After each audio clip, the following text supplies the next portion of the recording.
Education का एक ही सिद्धांत मैं तुमको बार बार क्लास में कह चुका हूँ। एजुकेशन मतलब दिमाग को जिंदा करना। तुम अपनी स्थिति से अंदाजा लगाओ कि तुम 16 साल पढ़े हैं, फिर तुम्हें कोचिंग भी करना पड़ रहा है, तो तुम मुझसे काहे पूछ रहे हो? तुमको पता है कि एक जबरदस्त रिफॉर्म भारत की एजुकेशन पॉलिसी में होना चाहिए।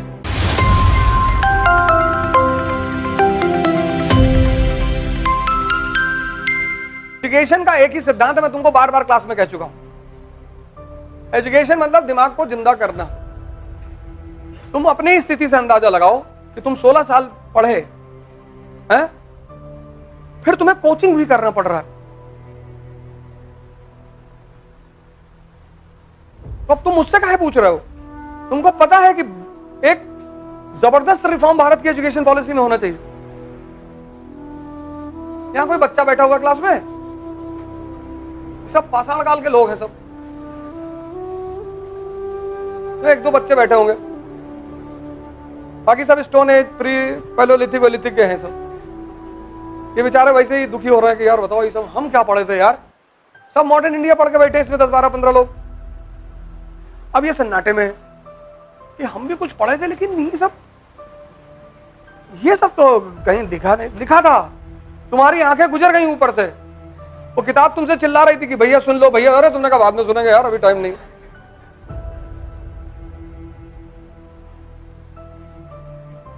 और तुम्हारा वो हाल हो रहा है कि दुविधा में दोनों गए, माया मिली न राम। तुम मेहनत भी कर रहे हो, जिंदगी भी कमा रहे हो, और तुम्हें कुछ मिल भी नहीं रहा है। कॉम्पिटिटर हो तुम, घर से तुम्हारे 5 6 7 हजार 10 हजार रुपया आता होगा, तो ना तुमको खुदा मिल रहा है, ना तुम जीवन जी पा रहे हो, और सनम तुम्हारे हाथ में है ही नहीं।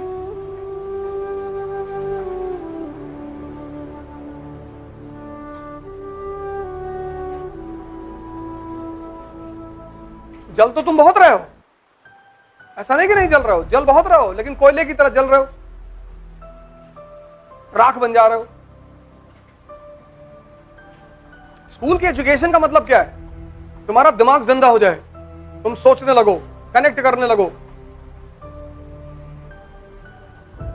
ना तुम कनेक्ट करना सीख पाए, ना तुम सोचना सीख पाए, तो उस एजुकेशन का फायदा ही क्या था? और डर तुम अलग से गए, जातिवादी हो गए, ब्राह्मणों भारत छोड़ो, कल एक रैली निकली थी।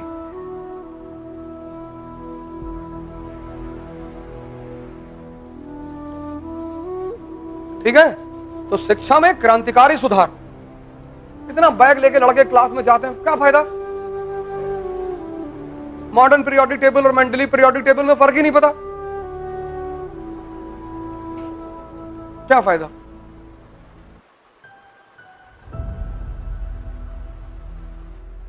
क्योंकि यहां के लड़के मेहनत करना बहुत जानते हैं।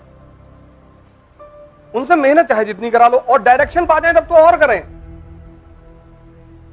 क्योंकि सब मिडिल क्लास के घर के हैं, किसान के घर के हैं, कोई बहुत रईस तो है नहीं।